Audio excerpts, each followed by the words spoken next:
So this one is actually a coconut tapioca pudding with taro.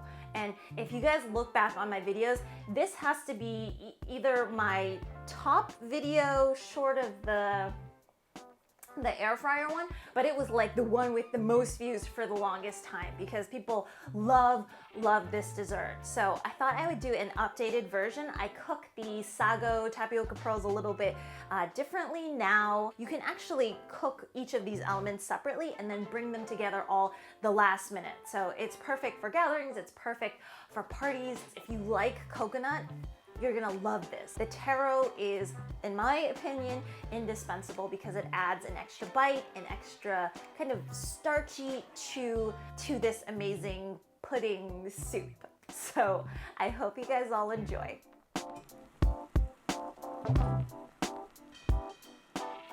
So I showed you all how to cook these tapioca starch pearls in the mango pomelo pudding recipe, but basically I add a lot of water to the tapioca pearls. So for a half a cup that I've put here, I've added about 5 cups of water, so 10 times that amount. And what I'm gonna do is cook it for 15 minutes, then just put a lid on it, turn everything off, and let it rest either for 4 hours at least, or overnight. And that way the tapioca pearls have time to soak up and absorb all of that water and plump up nicely, as well as getting rid of that starchy center. And that doesn't really have anything to do with cooking so much as it just needs time to absorb everything.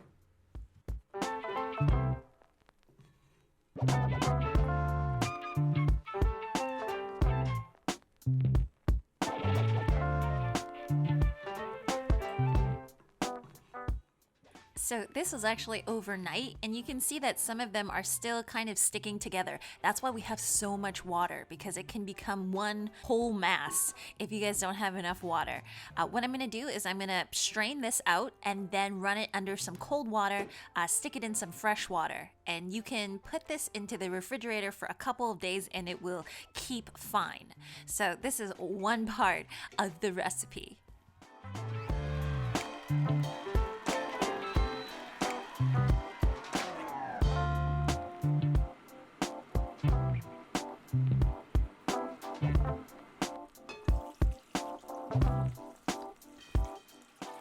So I have about a cup of taro here that I've cut into small chunks along with 2 cups of water.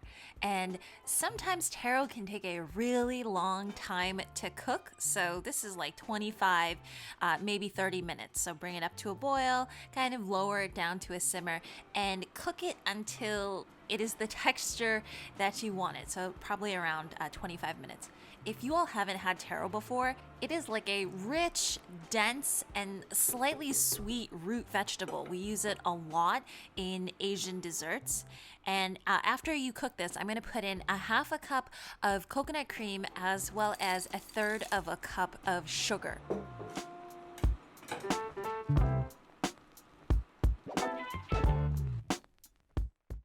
Now I'm just bringing everything up to a boil and melting the sugar, and that way the taro has some time to absorb some of that coconut flavor as well.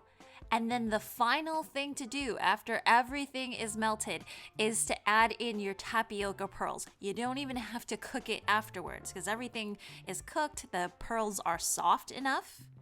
And this dessert is something that I see at the end of Chinese banquets, and it is served equally warm and cold at the same time. So if that is cold is something that you want, feel free to let this cool, stick it in the refrigerator, and it is lovely as a cool dessert as well.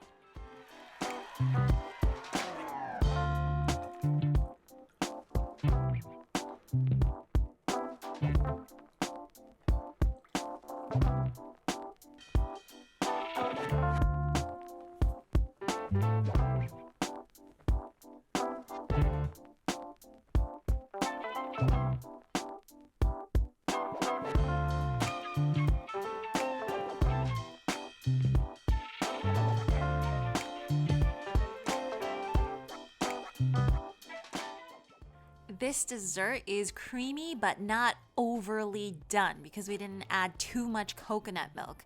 And the taro is perfect because it adds a nice bite, a nice like firm bite. And then you have the little tapioca pearls that are just like little jellies floating throughout the dessert. And I put them in coconut bowls. I thought that was quite fitting.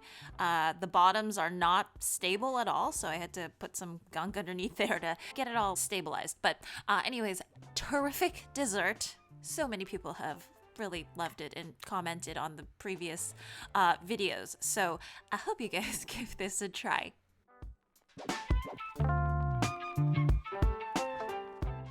Anyways, I hope you all enjoyed this recipe, and please give the other Chinese dessert week recipes a try as well. They are all so good. I brought out some really cool traditional recipes as well, and they're all amazing. As usual, if you want to see more recipes like this, remember to hit that like and subscribe button, and I will see you guys all again next time. Bye!